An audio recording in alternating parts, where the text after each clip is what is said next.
Thank you very much, everybody. We have a lot of big signings, good signings, one in particular, which we'll save for the end. And I'll ask Will to go over these individually, and we can see how we do. Yes, sir. First, for your review, we have 56 sub-cabinet level appointments. This includes probably most notably 7 ambassador appointments. Those will be the first ambassadors, I believe, that you've transmitted to the Senate. Okay. And they're very good.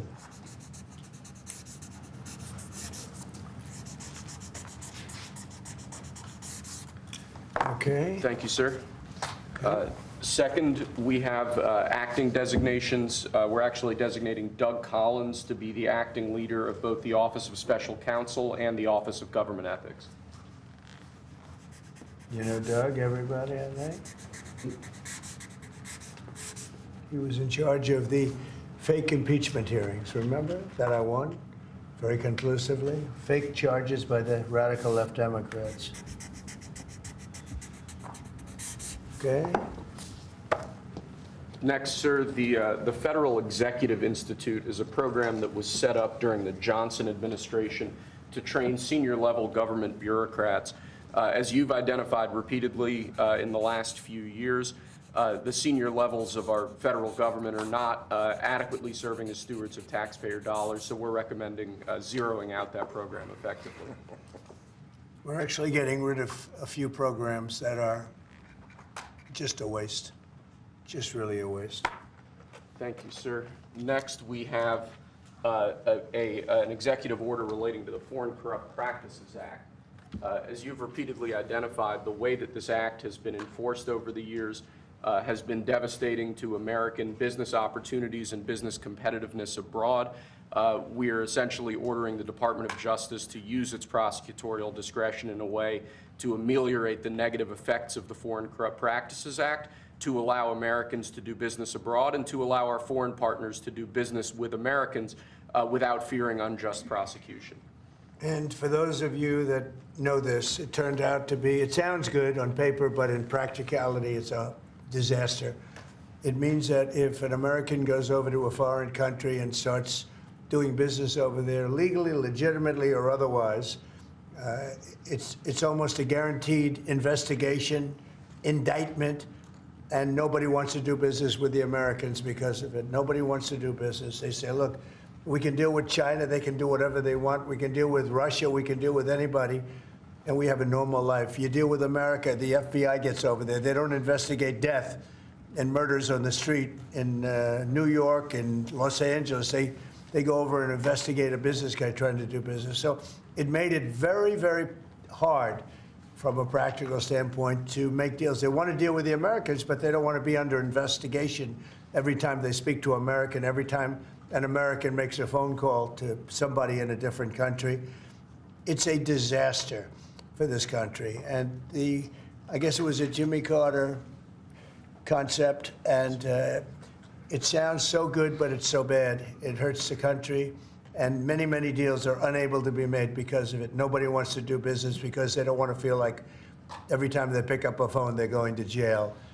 So we'll sign this, and it takes courage to sign it because you only get bad publicity when you sign it. It sounds so nice. The title is so lovely, but it's an absolutely horror show for America. So we're signing it because that's what we have to do to make it good.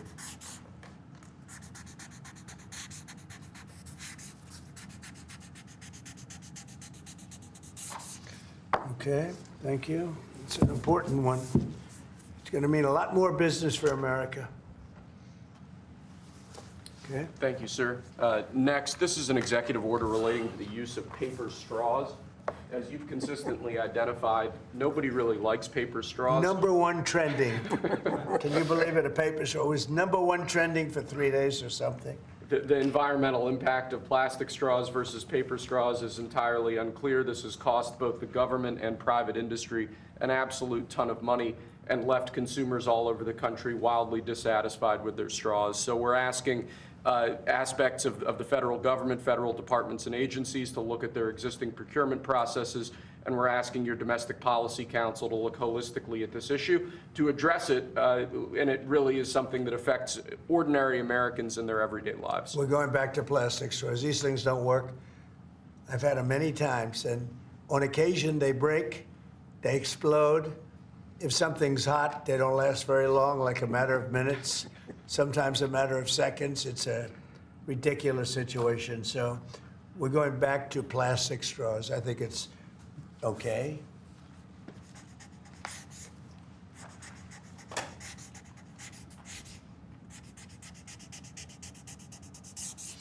And I don't think that plastic's going to affect a shark very much as they're munching their way through the ocean.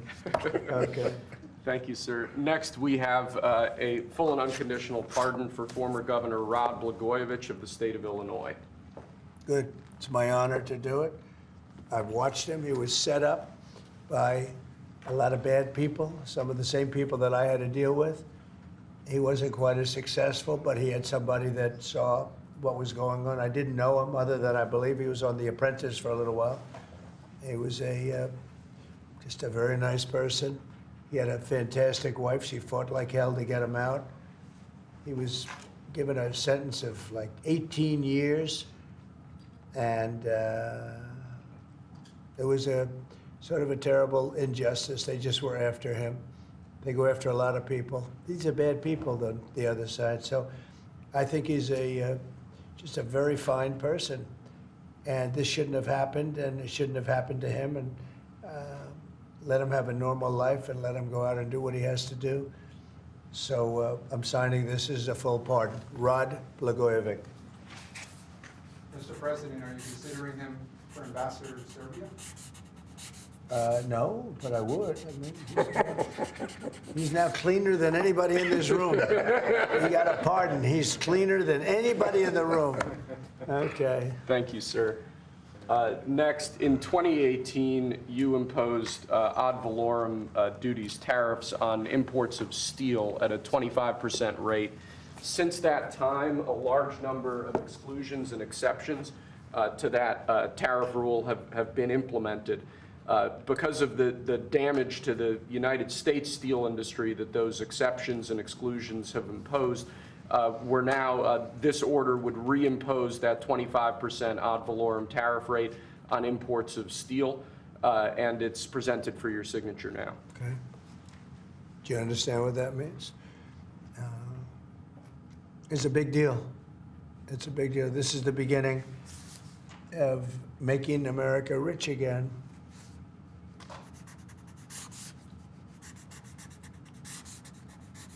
Mr. Secretary, do you have anything to say? Because, as you know, Howard is Secretary of Commerce, doing a fantastic job. And what do you have to say about it? So when you imposed the tariffs the first time, Right. you added 120,000 jobs. And since that time, it's been picked away and nicked away and excluded away, and we've lost 107,000 jobs. And remember, these aren't just general jobs. These are steel workers in America, and now you're going to bring them back. You're going to bring those 120,000 jobs back to America. You are the president who's standing up for the American steel worker, and I am just tremendously impressed and delighted to stand next to you. Mr. President, So let me just make a statement, and essentially this is another way of saying we're doing a 25% tariff on steel and aluminum. So the failed American trade policies have led our once incredible United States steel and aluminum industries, once incredible, it's once incredible, not now, but they're not bad. I saved them because of my first term, totally saved them. If I didn't do what I did, I put massive tariffs, not the highest level, but pretty massive tariffs. We took in a lot of money and we took in a lot of jobs, but we were being pummeled by both friend and foe alike. Our nation requires steel and aluminum to be made in America, not in foreign lands. We need to create, in order to protect our country's future, a resurgence of U.S. manufacturing and production, the likes of which has not been seen for many decades. It's time for our great industries to come back to America. I want them back to America. This is the first of many, and you know what I mean by that. We're going to be doing others on other subjects, topics. Protecting our steel and aluminum industries is a must, and today I'm simplifying our tariffs on steel and aluminum so that everyone can understand exactly what it means. It's 25% without exceptions or exemptions, and that's all countries, no matter where it comes from, all countries. If made in the United States, however, United States of America, there is no tariff, it's zero. So if it's made in the United States, there is no tariff. All you have to do is make it in the United States. We don't need it from another country. As an example, Canada, if we make it in the United States, we don't need it to be made in Canada. We'll have the jobs. That's why Canada should be our 51st state. We'll bring back industries, and we'll bring back our jobs, and we'll make America industry great again. So essentially, we're putting on a 25% tariff without exception on all aluminum and all steel. And it's going to mean a lot of businesses are going to be opening in the United States. Now, we're going to be meeting over the next 4-week period, maybe on a weekly basis, and maybe we'll do a couple of them at different times and maybe together. But we'll be talking about other subjects like cars. We'll be talking about drugs and pharmaceuticals. We'll be discussing chips, and we're going to be doing some other things in addition to that, all which will bring in a lot of jobs into our country. Cars is going to be a very big one and a very important one, and America is going to be stronger than it ever was before. Okay? So are you finished with everything, I think? We have aluminum still to sign Okay, here, let's sir. go. So with respect to aluminum, similarly to steel, since 2018, a large number of exceptions and exemptions have been added into the law. This eliminates all of those and also increases the ad valorem tariff rate from 10 to 25%.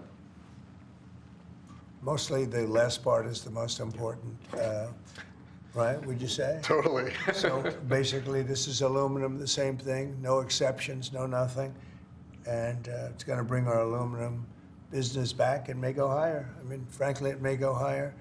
And we're going to also be talking about we're going to be talking about things over the next 3 weeks that I think will be amazing for our country, amazing for our jobs, and will bring us to a new level of prosperity. And I think, frankly, our allies and our enemies all over the world expected this. They really expected it for years. They really expected it sometime during the Biden administration, but they didn't do anything. As you know, I put tariffs on China. We took in hundreds of billions of dollars with those tariffs, and Biden wasn't able to get them out. He tried to, but it was too much money. He couldn't do it. And we're going to be doing a very concise and, you know, it's going to be good. And I don't think if done properly, and we're going to try and do that, we don't want it to hurt other countries, but they've been taking advantage of us for years and years and years. And they've charged us tariffs. Most of them have charged us, almost everyone, I would say, almost without exception. Definitely. They've charged us, and we haven't charged them. And it's time to be reciprocal. So you'll be hearing that word a lot, reciprocal. If they charge us, we charge them. If they're at 25, we're at 25. If they're at 10, we're at 10. And if they're much higher than 25, that's what we are too. So that's having to do with everything. That's not just steel and aluminum. But we'll be discussing that over the next couple of weeks. But we will be looking at chips, and we will be looking at cars, and we're going to be looking at pharmaceuticals, and there'll be a couple of other things also in addition. That'll be Mr. President, Yes. Mr. President, U.S. steelworkers have said that they support this move. But what would you say to American consumers who are worried that prices That they do support this move? U.S. steelmakers. I love the steel makers. That's But, good. well, what do you Of say course to they, American because they want to save their businesses. U.S. Steel will now be a very valuable company. Anybody that makes steel is going to be great. Anybody that works in big steel is going to be very happy. What do you say to consumers who are worried about prices, sir? Oh, I don't think you're going to. No, you're going to ultimately have a price reduction because they're going to make their steel here. There's not going to be any tariff. These foreign companies will move to the United States, will make their steel and aluminum in the United States. Ultimately, it'll be cheaper. but we'll also have jobs, many, many more jobs. Sir, what are you looking at in terms of tariffs on cars and chips? Well, we're looking at numbers, and we'll be coming up with a number, but we make some of the finest cars in the world, and some companies prohibit us from selling those cars in their countries, but they sell us cars, they send cars to us, and we don't do that. We charge nothing or 2.5%, and they'll be charging 100%. They'll be charging much more than that if you look at some of them. So I think those days are over. But we'll be announcing on other things, such as cars. We got some other things we'll be doing. But the biggest thing is reciprocal. We want tariffs to be fair. If they charge us, we charge them. Tomorrow, the reciprocal tariffs? We'll be doing reciprocal over the next, I would say, 2 days, don't you think? 2 days, yeah, maybe. Mr. President, the Australian Prime Minister has said that you are considering an exemption from Australia on steel. Is that correct? And why? I just spoke to him, very fine man, and he has a surplus. I mean, we have a surplus with Australia, one of the few. And the reason is they buy a lot of airplanes. They are rather far away, and they need lots of airplanes. And we actually have a surplus. It's one of the only countries which we do. And I told him that that's something that we will give great consideration to. And would you consider one for the UK as well? Well, we have a huge deficit with the UK. Big difference. You don't have a deficit with Argentina. Is that country also going to be? We have a deficit with a little deficit with Argentina. Almost with every country, but Australia, because of the airplanes, they buy a lot of airplanes. There's a little bit of a surplus. Mr. President, if other countries retaliate, I don't mind. What is your plan for example, farmers? Last term, you. Well, the gave farmers are money going to be farmers. helped Would you do that greatly. again? Yeah, the farmers are going to be helped greatly because they're not going to be dumping everything into our country. This will be a great bill for farmers. And in terms of retaliation, if they retaliate, it's, as I said, it's reciprocal. So if they raise it a little bit, then we raise it automatically. So I don't think it helps for them to retaliate.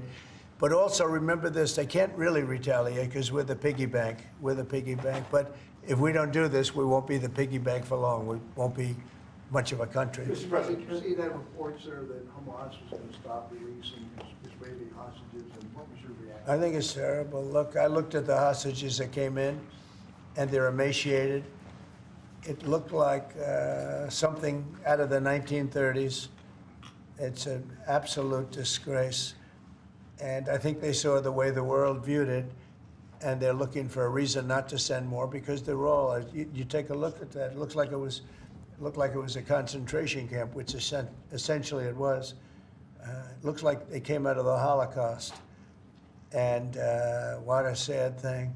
One of them was a young man, good-looking guy, a little bit heavier than perhaps he could have been, and now he looks like he's not even recognizable. Not even Is recognizable. the ceasefire deal at risk of falling apart? Look, I can tell you that those people have been badly hurt, both mentally and physically. I'm talking about the young women that came out also previously. And I think one of the reasons they're doing this is because they're probably sending the best. What you see is probably the best because they want to send people that look at least healthy. And that's not healthy. These people have been badly hurt. They've been interviewed by our representatives. They've been interviewed by Israeli representatives, and they're really hurting. They are really hurting mentally and physically. And I think Hamas is looking at that and saying, well, it's not going to get much better than that because they probably send out their best as a representative, and they've got more to send out, and they probably feel that they can't do that because it's not going to make them look very good. Is the ceasefire, what if they delay that, sir? Should the ceasefire then be off? Well, I would say this, and I'm going to let that because that's Israel's decision, but as far as I'm concerned, if all of the hostages aren't returned by Saturday at 12 o'clock, I think it's an appropriate time. I would say cancel it and all bets are off and let hell break out. I'd say they ought to be returned by 12 o'clock on Saturday, and if they're not returned, all of them, not in drips and drabs, not 2 and 1 and 3 and 4 and 2. Saturday at 12 o'clock, and after that, I would say all hell is going to break out. And I don't think they're going to do it. I think a lot of them are dead. I think a lot of the hostages are dead. I think it's a great human tragedy what's happened, how people can be that mean to do. I mean, the one guy was laughing when a hostage, he thought his family was alive, found out the family was dead, and his captor, so to speak, started laughing because he thought it was so funny. You know, this is a different group of people. No, I would say Saturday at 12, we want them all back. I'm speaking for myself. Israel can override it. But from myself, Saturday at 12 o'clock, and if they're not here, all hell is going to break out. Mr. President, in an interview this weekend, you said that Palestinians would not be guaranteed the right to return to Gaza if the U.S. were to develop it. What did you mean by that? And under We've spoken to a lot of Palestinians. They would love to leave Gaza if they could find a place to be. And I've spoken to various leaders of various countries in the not so, distant area from where we're talking about, the Gaza Strip. And I think they were very positive about providing land. What we need is land. And if we could build a nice place for people to live safely, everybody in Gaza would do it. They've been persecuted. They've been spit on. They've been treated like trash. And they would love to get out of Gaza. But until now, they never had an alternative. Now they have an alternative. And as far as Hamas is concerned, you're seeing the real Hamas now with the hostages. Mr. President, what if it Yeah. doesn't mean? on Gaza, you have the... Who are you, from where? The Wall Street Journal, sir. Yeah, that's what I The Jordanian leader is coming in to see you. Yeah. Folks in Jordan have expressed Tomorrow. opposition to taking in more Gazans, more Palestinians. How are you going to convince him to do otherwise? I think he'll take. I mean, I do think he'll take, and I think other countries will take also. They have good hearts. I think they'll take. But what about the Palestinians who just won't leave? Our team has spoken to many in They're Gaza. all going to They say leave when they have a place that's a better alternative. When they have a nice place that's safe, they're all going to leave. It's a hellhole right now. But how are you so sure? Would the U.S. force them to leave? You're going to see that they're all going to want to leave. Mr. President, when it comes to Saturday at noon, there's an American hostage who's still being held by Hamas right now. Are you worried about Look, who knows? Are they alive? Are they not alive? But I saw the condition. When I saw the condition of the last ones that came out, and the women too, everybody. The one woman had her hand blown off because she was trying to stop a bullet being fired at her, okay? What kind of a situation is that? You saw her. I just think it's time to either you release everybody. They're not going to be alive right now, based on what I saw over the last 2 days. They're not going to be alive for long. Saturday at 12 o'clock, and after that, it's going to be a different ballgame. Mr. President, when you say all hell is going to break loose, are you speaking about retaliation from You'll Israel? find out, and they'll find out too. Hamas will find out what I mean. Mr. President, with their They're going to find out what I mean. These are sick people, and they'll find out what I mean Saturday at 12 o'clock. But no involvement How from about the U.S. Palestinians from the West Bank? Are they going to be relocated too? What's your Well, position right on the now, West no. Bank? Right now, they're there, and I assume they want to remain there. It's different. They're there. It's never been like what we're talking about with the Gaza Strip. So they're going to continue there? You have No, I have no plans there. Mr. President, regarding the Consumer Financial Protection Bureau, Democrats, including Elizabeth Warren, have said that by freezing it, it's giving big banks and giant corporations the green light to scam Yeah, families. Your response? Pocahontas, the faker. That was set up to destroy people. She used that as her little personal agency to go around and destroy people. And she's a fake. Just like she said she was an Indian, and she wasn't an Indian. You have more Indian blood in you than she has. She went to college based on the fact that she was an Indian. She got jobs based on the fact that she was an Indian. She's a fake.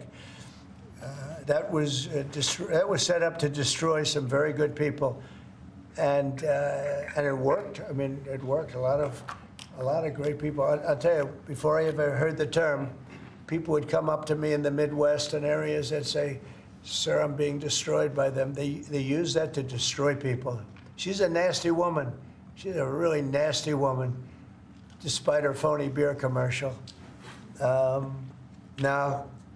We did the right thing. That was a very important thing to get rid of. Can you confirm? And it was also a waste. I mean, number one, it was a bad group of people running it, but it was also a waste. If you looked at when she really ran it, wow, that was a vicious group of people. They really destroyed a lot of people. And you can confirm it's your goal is to have it totally eliminated, I the would agency? say, yeah, because we're trying to get rid of waste, fraud, and abuse.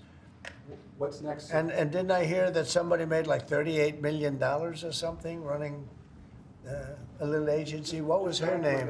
What was her name, and what did she do, and what was that all about, all the money that she made? Does anybody know? Are you Okay. gonna talk Yeah, to Brian, us? go Are you ahead. gonna talk to Good to see you. The latest CBS poll has your approval ratings at an all-time high, despite all these controversial subjects and executive orders that you're doing. Want to get your thoughts on that, how you've really connected to mainstream America. Yeah, I have high approval ratings because I'm using common sense, whether it's getting men out of women's sports.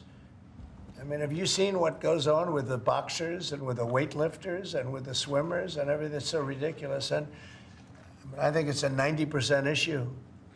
And, the amazing thing, the Democrats are still fighting for it. It's crazy. It's crazy. I think we should go to Congress also, have that cemented and, make it indelible. But it's, to me, it's all common sense. Who wants an open border where prisons are dumped into our country, where prisoners are led into our country, many of whom are murderers, many of whom murdered far more than one person, and they're now roaming our country? Who wants that? I mean, it's terrible. Steve, I'd like you to say a couple of words about it. Yes, well, as you know, Mr. President, since you issued your day one executive orders, border crossings are down approximately 95%. You talk to agents on the line, in their entire careers, they've never seen crossing days as low as what they're experiencing right now. The cartels, in fact, are enormously frustrated because they've never seen a clampdown like this before in American history. There are people who were working at Border Patrol back when it was at INS in the 80s and 90s.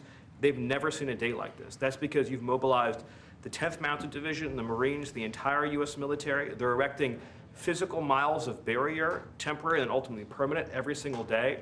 You have all of your border agents pushed to the front line. They're not doing the humanitarian processing, quote unquote, that Biden was doing. They're doing law enforcement and national security. They're interdicting weapons and drugs. They're interdicting violent, high-threat criminals. And the U.S. military is repatriating illegal immigrants at a pace and a skill that has never occurred before in American history. And those who are committing human trafficking and child trafficking are being prosecuted for felony offenses, and they'll be doing hard time in jail. There's never been a lockdown like what you have implemented through your orders and vision since you took the oath of office. What's your thoughts on DOGE? Wednesday at 10 a.m. we're having our first subcommittee focus on the fraud in Medicare. Yeah, before I discuss that, I just want to add to what Steve said. And we want people to come into our country, but we want them to come in legally. They have to go through a process. And we have to know that they haven't killed 9 people, or they haven't killed, like in one case, five people. And they're out on the loose, and we're all looking for that particular individual. This was all led in by Biden and the group of stupid people, bad people and stupid people. Some are bad, some are stupid, some are both. But I'll tell you what they've done to this country. But we're cleaning it up, and hard to believe I can say it. It'll be better than ever before. But we have a lot of bad people we have to get at. We're searching out for a lot of them. I think Tom Holman and Christie are doing an unbelievable job. Christie, no. They're doing an unbelievable job. They're taking out massive numbers of people. And you notice every country is accepting those people back. Remember, everyone said, oh, they'll never accept them. They're all taking them back. They have to. They're all taking them back. Every single country is taking them back. I don't know if they want them or not. I don't imagine they do, but they're taking them back. Are you going to talk to Zelensky this Mr. week? President, back on Gaza, you talked with Fox News about the billions of dollars we pay for Jordan and Egypt every year. Would you withhold aid to these countries if they don't agree to take in the Palestinians? Yeah, maybe. Sure. Why not? You mean Is if that they part don't of the deal that agree? you mentioned? If they don't agree, I would conceivably withhold aid. Yeah. Are you going to talk to Prime Minister Netanyahu about the Saturday deadline? Sure. I mean, it's just my deadline, but Yes, sir. they may change it. But I think it's, I've seen too many people come out. They look like Holocaust victims from many years ago. I've never seen anything like it. I didn't think this could happen in this world today. You know, we think we have a civilized world. It's not civil. These are bad people we're dealing with. So that would be my suggestion. And he can open it up or not open it up, but that would be my. Do you have anything to say about that? Your commerce, but you have a lot to say from the standpoint of your faith and your religion. Go ahead. So it's amazing that 4 years of nothing, and then you come in and you immediately start to move the needle. You have hostages coming out. You send Steve Witkoff, who's done an amazing job for you. You're changing the Middle East. You're supporting your ally, Israel. And I, for one, can't be more impressed with the outcomes that you have driven. And choosing this Saturday to save people's lives or just be done with it seems like just the right choice. But I think it's time to come up with a date. It's Totally. What are we going to do? Keep every week 2 people, 3 people? No, I don't think you can do that anymore. These are very seriously endangered people. These are endangered people. I don't think they're going to last very long. Mr. President, You know, the people that came out yesterday, they wouldn't last very long. were you ruling out any US involvement in whatever happens after this deadline? We'll see what happens. We'll just see what Will happens. you talk with Zelensky this week, sir? Yeah, probably. And by telephone, what's your He message? wants to make a deal. Let's see. We'll see. We're dealing with him, and I think they both want to make a deal, but we'll have to see. It's got to be done. What is Zelensky going to Would have never happened if I were president. This would never have happened. Millions of people are dead. What will Zelensky have to give up, if anything? We'll talk about that later because Your reaction to a judge today continuing a pause on the buyout program for federal workers? well, I don't know how you can lose a case like that. We're talking about people, you know, everybody. I got elected on making government better, more efficient, and smaller. And that's what we're doing. And I think it was a very generous buyout, actually. Also, if people don't show up to work, we have a right to fire them. And they have an option. They can show up to work or not. If they don't want to show up to work, then let them work. Because then the next step is, have you worked before? Have you worked during this time that you're supposed to be working? You'll find many of those people, in my opinion, have had other jobs, even though they're collecting money from the federal government. Many have had, in my opinion, other jobs. If the And if buyouts they did, that's a big problem. If the buyouts are blocked in court, will you instead pursue layoffs in federal departments? I don't know how they can do. This is free will. This is a buyout where people, you know, they were offered a good deal. Many people have taken that, as you know. But, you know, many of those people, and we talk about reporting to work, right? I happen to be a believer that you have to go to work. I don't think you can work from a home.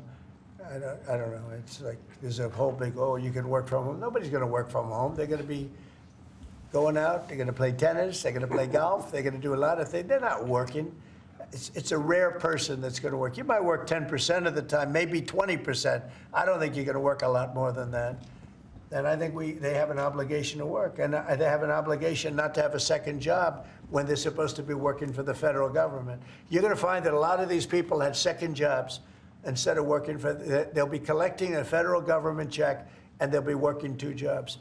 And that's big trouble for them. You plan to bypass Congress? You've said a lot about South Africa in the last 2 weeks. Yeah. It's hosting the G20 summit this year. Are you planning to attend this, or are you skipping it and telling your cabinet to not? Well, we'll see what happens, but the South African situation is very, very dangerous and very bad for a lot of people. There's tremendously bad things going on, including the confiscation of property, and worse, much worse than that. You know what I'm talking about. And we're not making any payment until we find out what's going on in South Africa. Yes, please. What's next for General Kellogg going to Ukraine this week, sir, or soon? Yeah, he is. Keith Kellogg. General Kellogg is an excellent guy, and he's spending time doing various things. We have numerous people working on numerous different problems. You know, when I left office, wasn't long ago, a little more than 4 years ago, we had no wars, we didn't have problems. Now we got the whole world is blowing up. but we'll put out the fires. You've been talking to Vladimir Putin. Are you trying to set up a meeting with him? Well, I can't tell you what I'm talking about, but we are talking as a group also. I think he'd like to make a deal, but it takes two to tango. And so, I mean, you can't give us any more clarity on whether you personally have spoken to. I don't want to talk about it, no. I don't want to talk about it. It's not going to help you to know, but we would like to get a deal done if possible, only because, in my case, save lives. You know, we're much further away. Remember, we have an ocean separating. They don't. Europe should be paying what we're paying, and Europe has done it more in the form of a loan than with us. We just give it. You know, Biden gives it because he's not a smart individual, not a very smart individual. We have people over there today who are making a deal that as we give money, we get minerals and we get oil and we get all sorts of things, because why are we doing this? And all this money, we're in for maybe 350 billion and Europe's in for 100 billion. And Europe's in really as a form of a loan.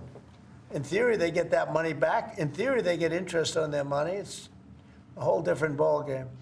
And Biden is the one that started doing this. Every time Zelensky came here, he walked away with $60 to $100 billion. I think he's one of the greatest salesmen who have ever lived, by the way. Can you discuss your intentions with the Kennedy Center, which you're now board chair of?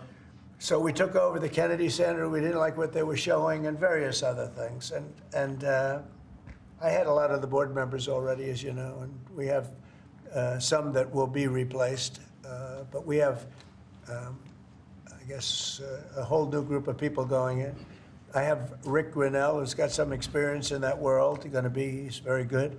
Going to be handling it on a temporary basis. I think he'll do a great job, but we're going to get some great professionals. I'm going to be chairman of it, and we're going to make sure that it's good and it's not going to be woke. There's no more woke in this country.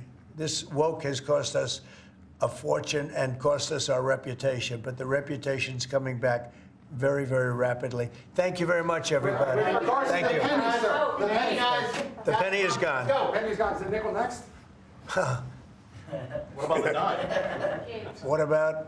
What about anything? Good luck. The penny is gone. The penny cost this government a lot of money. Thank you. Thank you for watching. Make sure you subscribe to our YouTube channel and watch more videos from News Channel 20.